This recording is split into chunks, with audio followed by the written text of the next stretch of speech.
साथियों स्वागत करते हैं आपके अपने चैनल आईएएस पीसीएस वॉरियर्स में। और आज ऐसे मुद्दे पे बात करने वाले हैं जिससे सभी बच्चे परेशान हैं।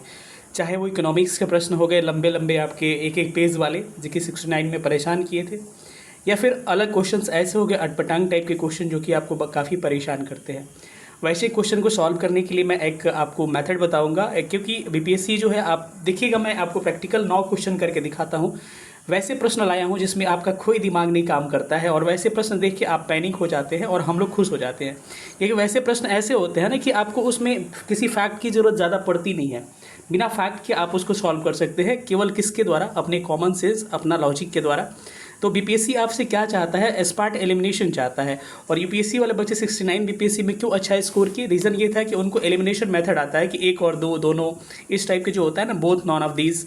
तो मल्टी स्टेटमेंट वाले क्वेश्चन वो लोग सॉल्व किए रहते, इसीलिए उनको परेशानी नहीं होती है। और 17 बीपीएससी में भी आपको मल्टी स्टेटमेंट वाले प्रश्न देखने को मिलेंगे, तो आप उसको क्या करना, उसको सॉल्व करना पड़ेगा। और वैसे लंबे लंबे जो इंसेंटिव वाले प्रश्न थे या फिर इकोनॉमिक्स के प्रश्न से सबको मैं करके दिखा रहा हूँ, और एकदम चुटकियों में हल, आपके पैरों तले ज़मीन खिसक जाएगी। क्या ऐसा भी हो सकता है क्या सर?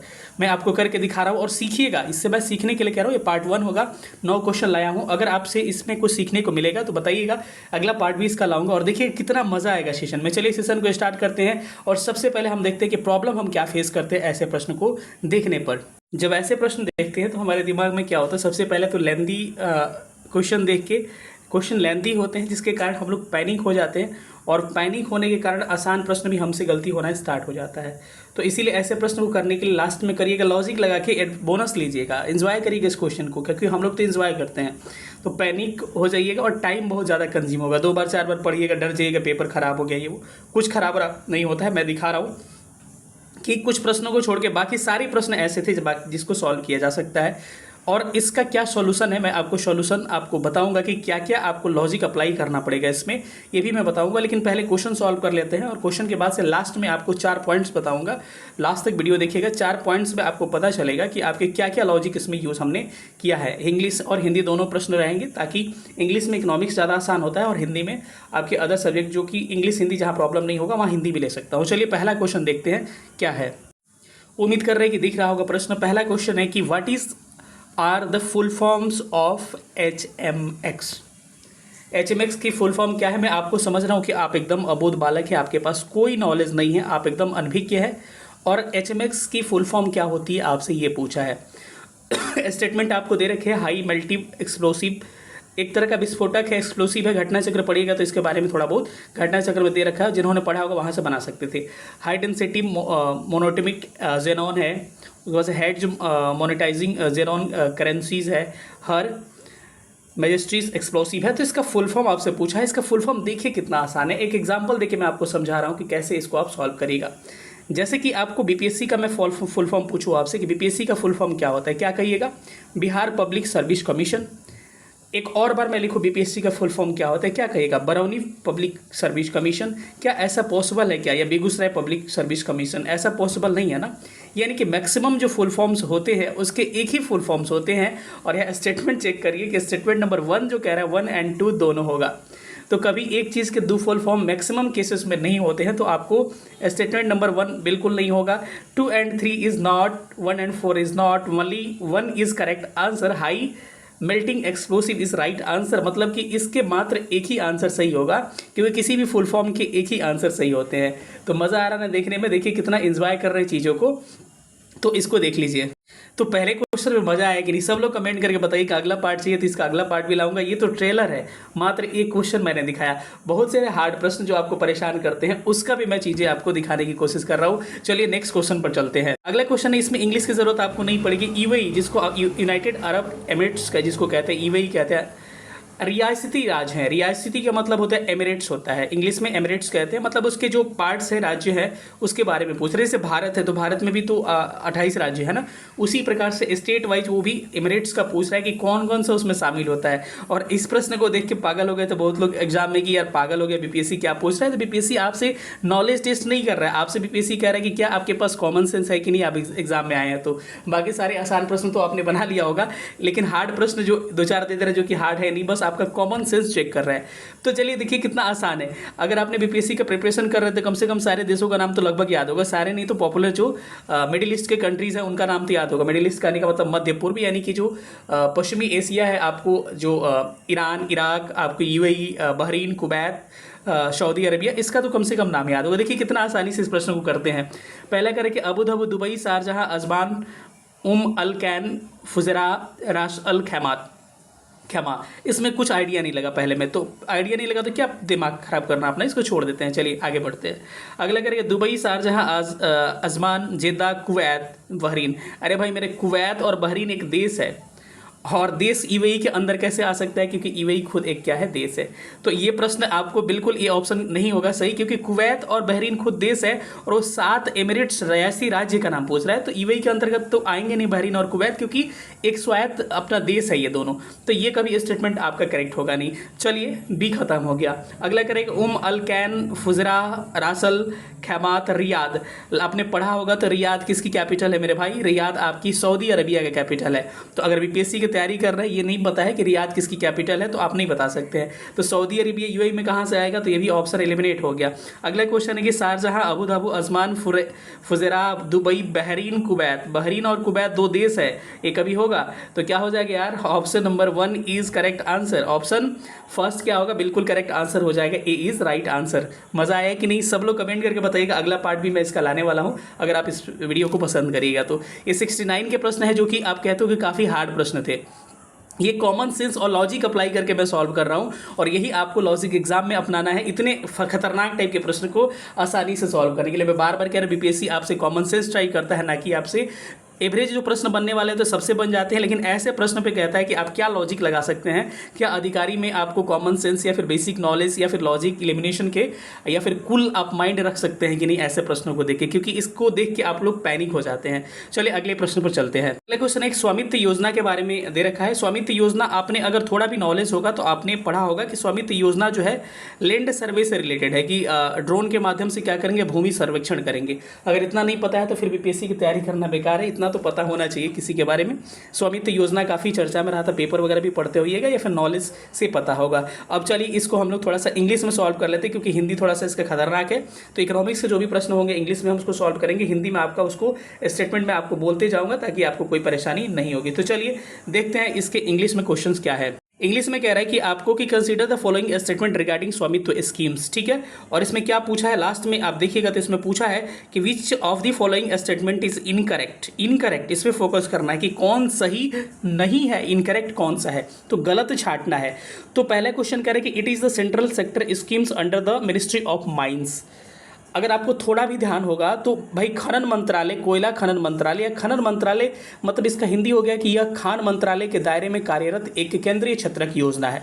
तो खान मंत्रालय में क्या स्वामित्व योजना का थोड़ा भी आइडिया होगा, ड्रोन सर्वे, लैंड सर्वे से रिलेटेड है, तो खान क्या करेगा इसमें, कोयला का क्या हाथ होगा। तो पहला स्टेटमेंट क्या होगा, इनकरेक्ट होगा, थोड़ा सा आइडिया लग गया होगा। ये क्या कर, इनकरेक्ट, तो इनकरेक्ट वही होगा जिसमें एक स्टेटमेंट होगा। तो आपके पहले वाले में एक स्टेटमेंट है, नहीं है ना, तो पहला ऑप्शन क्या हो गया, कट गया। आपकी सी ऑप्शन में एक स्टेटमेंट है, नहीं है ना, तो इसको भी काट देंगे। अब बचा क्या, आपके बी और डी बचा।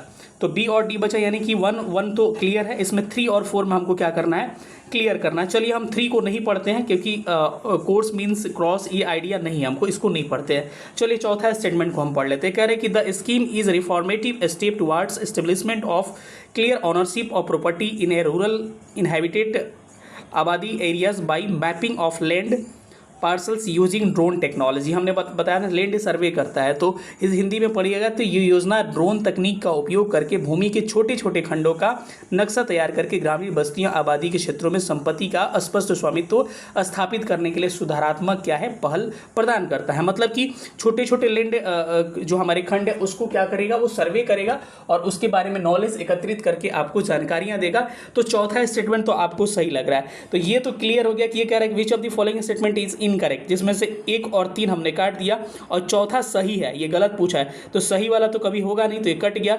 यानी क्या हो गया भाई, ए स्टेटमेंट भी क्या हो गया आपका, ए स्टेटमेंट लास्ट वाला भी स्टेटमेंट आपका 4 नंबर क्या हो गया, आपका 4 नंबर भी क्या हो गया, क्रॉस लग गया। तो 4 को हम लोग क्या करेंगे, 4 को भी हटा देते हैं, तो 4 ये भी खत्म हो गया। क्या हो गया, ये वाला स्टेटमेंट भी आपका इनकरेक्ट हो गया। और पहले से मैंने ऑलरेडी काट रखा था कौन सा, पहला और तीसरे को। बचा क्या भाई, ऑप्शन नंबर बी बचा, और बी ही क्या हो जाएगा आपका करेक्ट आंसर हो जाएगा। इस क्वेश्चन का करेक्ट आंसर क्या होगा, इस क्वेश्चन का करेक्ट आंसर जो होगा option number B is right answer. 1 और 3 इज करेक्ट आंसर। मजा आ गया ना। चलिए अगले क्वेश्चन पर चलते हैं, ऐसे बहुत सारे प्रश्न भी आएंगे। 117 नंबर क्वेश्चन है, आपको हो सकता है दिखे या ना दिखे, मैं बोल दे रहा हूँ। Consider the following statements about the production linked incentive program PLI scheme के बारे में आपने देखा होगा, कोविड के बारे में बड़ा चर्चा रहा था। इसका काम क्या है कि इसका काम है कि मैन्युफैक्चरिंग जो सेक्टर है उसको क्या करना, प्रमोट करना। चाहे मैन्युफैक्चरिंग सेक्टर में आपको इलेक्ट्रॉनिक सेक्टर बेसिकली हो गया, लैपटॉप्स, टैब्स, ये वाला सेक्टर को मेनली इस पर स्टार्टिंग में फोकस किया गया था पीएलआई स्कीम के द्वारा। तो अब इसमें क्या करना है, हमको थोड़ा थोड़ा कॉमन सेंस लगाना है और इस सारे प्रश्न को हमको सॉल्व कर देना है। इसको हम कहिएगा तो हिंदी मीडियम में भी आपको पढ़ते चलेंगे ताकि आपको कोई परेशानी नहीं होगा। यानी कि उत्पादन संबद्ध प्रोत्साहन योजना के बारे में विचार कीजिए। और लास्ट वाला स्टेटमेंट पढ़ लीजिए, विच of the following statement is incorrect, मतलब इसमें से गलत कौन है ये पूछा है, तो गलत स्टेटमेंट हमको छांटना है। तो चलिए शुरू करते हैं। पहला कह रहे कि द गलत छांटना है, पहले दिमाग में ये आपका क्लियर होना चाहिए।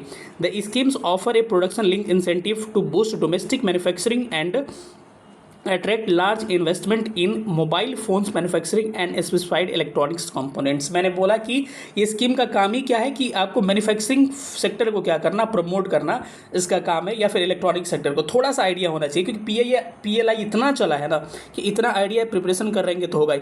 यानी वो स्टेटमेंट नंबर 1 इज करेक्ट, और क्या पूछा, इनकरेक्ट। तो यानी 1 वाला सारा कट जाएगा, यानी ए कट जाएगा और सी कट जाएगा, ठीक है।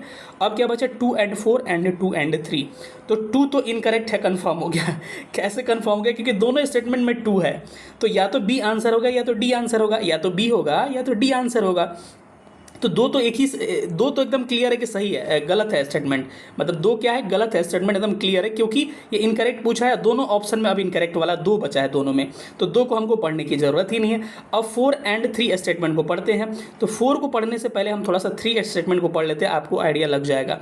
3 स्टेटमेंट कह रहा है कि the targets segments under PLI includes the laptops, tablets, all in one PCs, servers and ultra small form factor.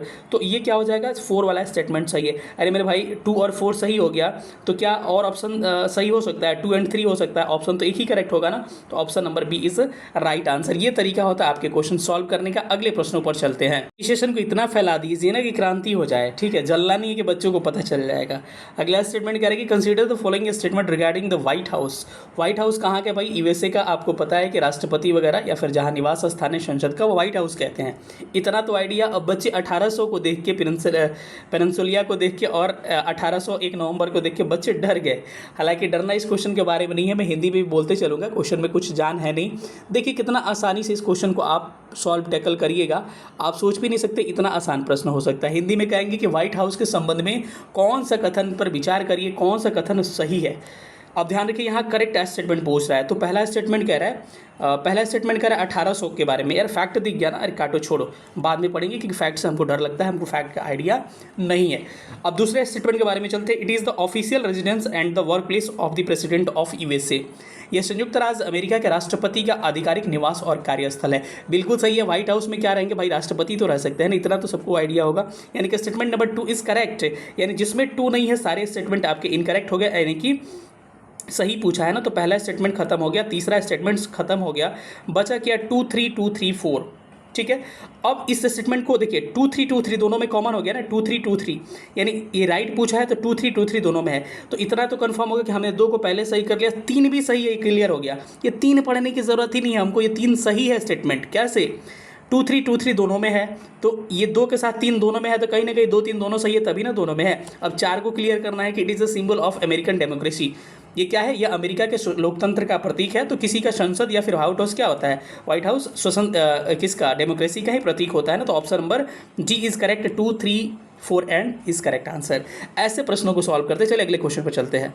अब अगला क्वेश्चन है कि हीट वेव के बारे में कह रहा है। तो हीट वेव वाला इंग्लिश में हिंदी में दोनों लगभग सेम ही है, तो मैं थोड़ा सा ज़्यादा अंतर नहीं है क्वेश्चन में, इसीलिए इंग्लिश हिंदी दोनों नहीं रखा हूँ। आपको मैं पढ़ के बता दूंगा कि हीट वेव वाला क्वेश्चन क्या कह रहा है इंग्लिश और क्या कह रहा है हिंदी में, आपको एक बार रीड करके मैं बता दूंगा, ठीक है। तो चलिए इस क्वेश्चन को एक बार हम लोग थोड़ा सा रीड करते हैं, हमको आइडिया खुद ब खुद लग जाएगा। चलिए क्वेश्चन कह रहा है कि हीट वेव मतलब लू जो कहते हो ना, उसी की हीट वेव कहा जाता है, गर्मियों में जो अप्रैल मई में चलता है। हीट वेव के संबंध में निम्नलिखित कथनों पर विचार करिए। Consider the following statements regarding heat waves. पहला स्टेटमेंट कह रहा है कि यदि लास्ट में पूछा क्या है, सही पूछा है। पहला स्टेटमेंट कह रहा है यदि मैदानी इलाकों का अधिकतम तापमान 30 डिग्री सेल्सियस या इससे अधिक में हो जाता है, यानी कि मैदानी यानी कि क्या हो सकता है, उत्तर प्रदेश, बिहार, ये सब हम लोग मैदानी इलाके में है। तो मैदानी इलाके का टेम्परेचर अगर आपको 30 डिग्री सेल्सियस से ज़्यादा पहुंच जाता है तो आपको क्या हो जाएगा, ये हीट वेव हो जाएगा। अरे भाई एक बात बताना, अभी टेम्परेचर कितना होगा, 28 से 30 के करीब में होगा ना, इससे कम तो होगा नहीं। अभी वर्तमान की मैं बात कर रहा हूँ, तो क्या हीट वेव हो गया। अरे भाई temperature doesn't matter, heat wave के लिए टेम्परेचर केवल मायने नहीं रखती है 30 से बढ़े घटे। अभी हीट वेव चल रहा है, नहीं चल रहा ना, यानी कि 30 डिग्री सेल्सियस गर्मी में होता है तो हरदम हीट वेव चलता है, नहीं, तो ये कोई मायने रखता ही नहीं है, तो पहला इनकरेक्ट हो जाएगा। यदि किसी पहाड़ी इलाके का अधिकतम तापमान कम से कम 40 डिग्री सेल्सियस या इससे अधिक पहुंच जाता है तो हीट वेव। अब पहाड़ी इलाका रहेगा मतलब उत्तराखंड हो गया, हिमाचल प्रदेश हो गया, जम्मू कश्मीर, वहाँ अगर टेम्परेचर 40 डिग्री से अधिक हो गया तो हीट वेव। अरे भाई ये टेम्परेचर मायने ही नहीं रखता हीट वेव के लिए, तो ये स्टेटमेंट क्या है, इनकरेक्ट है, यानी कि ना तो पहला सही है ना लास्ट सही है। तो पहला इंग्लिश में कह सकते हैं heat wave is consider if the maximum temperature of station reaches at least 30 degree Celsius और मोर फॉर प्लेन्स के लिए 30 डिग्री मोर ऑफ प्लेन्स हो गया। और सेकेंड स्टेटमेंट हो गया heat wave is considered if the maximum temperature of a station reaches at least 40 degree Celsius और more the hilly station regions. दोनों स्टेटमेंट क्या हो गया, इनकरेक्ट हो गया, यानी option number D is correct answer. चलिए विक्रमशिला के बारे में एक क्वेश्चन है, उसको थोड़ा सा हम लोग स्टडी करते हैं। काफ़ी अच्छा प्रश्न है, इसको थोड़ा सा हम लोग अच्छा से करते हैं। चलिए इसको भी देखिए कितना आसानी से हम लोग इसको आसानी से इसको सॉल्व करेंगे। विक्रमशिला के बारे में सबने पढ़ा होगा, क्योंकि इस बार आपके लिए नालंदा इंपॉर्टेंट है, नालंदा को ठीक से कर लीजिएगा। बिहार में विक्रमशिला विश्वविद्यालय के संबंध में कथन कौन सा क्या है, गलत है, गलत पूछा है ना, incorrect. Consider the following statement regarding the Vikramshila University in Bihar. Which of the following statement is incorrect? Are incorrect होगा क्योंकि एक से अधिक सारा है। पहला स्टेटमेंट कह रहा है कि ये बिहार के वर्तमान बांका जिला में, आपने पढ़ा होगा विक्रमशिला में, अरे मेरे भाई इतना तो हिस्ट्री पढ़ा होगा ना कि विक्रमशिला भागलपुर में है। कहाँ पर है, भागलपुर में, बांका ओका में नहीं है, ये सबको पता है। तो इतना तो कॉमन सेंस होगा, ऑनलाइन बुक भी पढ़े होंगे आप, तो आपको इतना आइडिया होगा। सारे स्टेटमेंट केबीसी नैनो में था, लेकिन अगर एक स्टेटमेंट पता होगा भागलपुर में है तो आपको क्या करिएगा, स्टेटमेंट नंबर 1 करेक्ट होगा। ये गलत पूछा है तो गलत क्या होगा, एक वाला गलत हो जाएगा, यानी कि एक है 2 स्टेटमेंट में, तो ये पहला ऐसे ही कट गया क्योंकि एक वाला गलत है, एक पहले में था नहीं। अब अगला स्टेटमेंट कह रहे हैं कि 1 and 4 and 1 and 2 दोनों क्या है, इनकरेक्ट है। अब हमको डिसाइड करना है कि 4 और 2 में कौन सा गलत है। तो हम 4 को क्यों पढ़ेंगे भाई, खगोल शास्त्र ये सब दिया है, इसके बारे में नहीं पढ़ेंगे। हम क्या करते हैं, 4 के बदले हम पढ़ लेते हैं किसको, 4 के बदले हम 2 को पढ़ लेते हैं। 2 नंबर स्टेटमेंट कह रहे हैं कि इसकी स्थापना पाल वंश के राजा गोपाल ने की थी। सबको पता है, ये 50 बार पूछा जाकर वो धर्मपाल ने किया था, यानी कि क्या हो जाएगा, 1 and 2 इनकरेक्ट है। अब 1 and 2 हो गया तो 1 and 4 कभी होगा क्या, तो स्टेटमेंट की जरूरत ही नहीं था। स्टेटमेंट का मतलब क्या हो गया कि यहाँ खगोल विज्ञान, तर्कशास्त्र, कानून, व्याकरण और दर्शन जैसे अन्य विषय पढ़ाए जाते हैं। मतलब कि other subjects like astronomy, logic, law, grammar and philosophy where also taught here. ठीक है, तो ये क्या होगा, करेक्ट आंसर है। ये करेक्ट है या इनकरेक्ट पूछा तो ये भी सही है। और ये वज्रयान शाखा से ये भी समझते हैं कि वज्रयान का क्या काम आया, क्या बताइए। स्टेटमेंट क्या हो जाएगा, 1 and 2 इज इनकरेक्ट, यानी कि सी क्या होगा, सही होगा। यानी कौन कौन से स्टेटमेंट नहीं पढ़ना पड़ा हमको, ना वज्रयान वाला पढ़ना पड़ा, ना खगोल शास्त्र पढ़ना पड़ा, डायरेक्ट निकल गया 1 and 2, तो क्या हो जाएगा, सी इज करेक्ट आंसर। अब एक क्वेश्चन लेते हैं, ज्योग्राफी का प्रश्न है। कह रहे कि निम्नलिखित कथनों पर विचार करिए। कह रहे कि सतह क्षेत्रफल के हिसाब से विक्टोरिया झील दुनिया के सबसे बड़ी मीठे पानी की झील है। आपने अगर थोड़ा सा भी ज्योग्राफी पढ़ा होगा तो आपको पता होगा दुनिया के सबसे बड़ी मीठे पानी का झील क्या है, सुपीरियर झील है। तो लास्ट में क्या पूछा है, क्या गलत है, ठीक है, ये गलत पूछा है, ठीक है। तो इसको थोड़ा सा ध्यान दीजिएगा, तो आप इसको आसानी से सेपरेट कर सकते हैं। क्या होगा, इसका इंग्लिश होगा, कंसिडर द फॉलोइंग स्टेटमेंट। तो lake Victoria is the 3rd largest fresh water lake in the world by surface area. क्षेत्रफल के हिसाब से सबसे बड़ा आपका मीठे पानी का झील सुपीरियर झील है, इतना आइडिया होगा। तो पहला स्टेटमेंट इनकरेक्ट है। ये क्या पूछा, गलत कौन सा है, यानी कि एक वाला गलत है, तो एक जिसमें है वहीं केवल क्या होगा, सही स्टेटमेंट इसमें हो जाएगा, तो बाकी सारे कट गए। यानी एक तो क्लियर हो गया। अब 2 और 3 स्टेटमेंट को हमको पढ़ना है। अब 3 को भी पढ़ने की ज़रूरत नहीं है, हम 2 को पढ़ लेते हैं। कह रहा है ये अफ्रीका के महान झीलों में से एक है। तो विक्टोरिया सबको पता है कि विक्टोरिया झील से ही बहुत सारी क्या होता है, नदियों का उद्गम होता है। तो विक्टोरिया झील अफ्रीका में, यानी 1 एंड 2 क्या होगा 1 एंड 2 करेक्ट हो जाएगा। तो इस हिसाब से इनकरेक्ट पूछा है ना स्टेटमेंट इसमें। दूसरा तो सही हो गया कि अफ्रीका के महान झीलों में से एक है, ये गलत पूछा है तो सही वाला कभी होगा नहीं, तो ये भी स्टेटमेंट क्या होगा, गलत हो गया। अब क्या बचा कि एक तीसरा बचा, इसकी सीमा 4 देशों तंजानिया, युगांडा, रवांडा और केन्या से लगती है। यानी कि आपको statement number 1 and 3 is incorrect. और ये विक्टोरिया वाला ये पढ़ने की आपको ज़रूरत ही नहीं पड़ी, यानी ऑलरेडी क्या हो गया, सही हो गया स्टेटमेंट। तो चौथा स्टेटमेंट का काम लगा नहीं लगा, 1 and 3 is correct, D is right answer. अब एक आखिरी क्वेश्चन है आज का 9 नंबर question, which of the following pairs are correctly matched. ये आपको बीमारी दी गई है कि सोने की बीमारी कौन कौन सी बीमारी होती है, थोड़ा सा आइडिया लगाइएगा तो आपको पता चल जाएगा। पहला इसमें बस एक आइडिया था हमको, इंसोमिया का संबंध किससे है, ईटिंग डिजीज नहीं है, ये डिसऑर्डर बता रहा है। तो ये क्या नींद संबंधित बीमारी है, किससे रिलेटेड है, ये सोने से संबंधित बीमारी है, ठीक है। तो इंसोमिया क्या है, सोने से रिलेटेड। दूसरा स्टेटमेंट क्या हो गया, इनकरेक्ट हो गया, ठीक है। और क्या कह रहा है कि select the correct answer using the codes given below. तो ये 2 स्टेटमेंट क्या है, इनकरेक्ट है, तो 2 जिसमें है 2 काट दीजिए, 2 खत्म हो गया।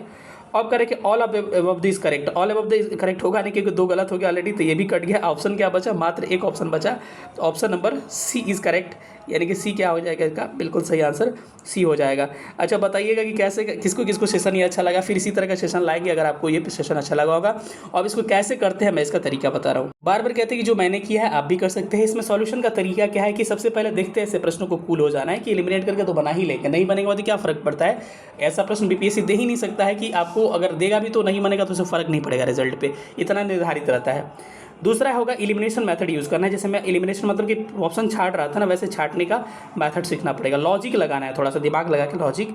बेसिक नॉलेज का यूज़ करना है। बेसिक नॉलेज मतलब कि सबसे बड़ा झील सुपीरियर पता होना चाहिए, धर्मपाल ने विक्रमशिला स्थापित किया ये पता होना चाहिए, बेसिक नॉलेज। और थोड़ा सा कॉमन सेंस अप्लाई करिए, थोड़ा सा कॉमन सेंस अप्लाई करिए, ऐसे प्रश्न सॉल्व हो जाएंगे। मिलेगा अगले सेशन में कैसा सेशन लगा। अगर आपका डिमांड अच्छा रहा तो पार्ट 2 भी लाएंगे और बहुत सारे ऐसे प्रश्न होंगे जो आसानी से सारे प्रश्नों को हम सॉल्व कर लेंगे। पार्ट 2 जल्द लाएंगे अगर आपने डिमांड किया। और दबा के सेशन को शेयर करिएगा, जितना लाइक करिएगा शेयर करिएगा व्यूज़ आएगा। मैं जल्द इसका पार्ट 2 ऐसा कहेगा तो आज ही ला देंगे। थैंक यू सेशन देखने के लिए, थैंक यू सो मच, जय हिंद। और 17 बीपीएससी के लिए सेशन फ्री चल रहे हैं इस चैनल पर, आप चैनल से सब्सक्राइब करके जुड़ जाइएगा। थैंक यू सो मच, जय हिंद।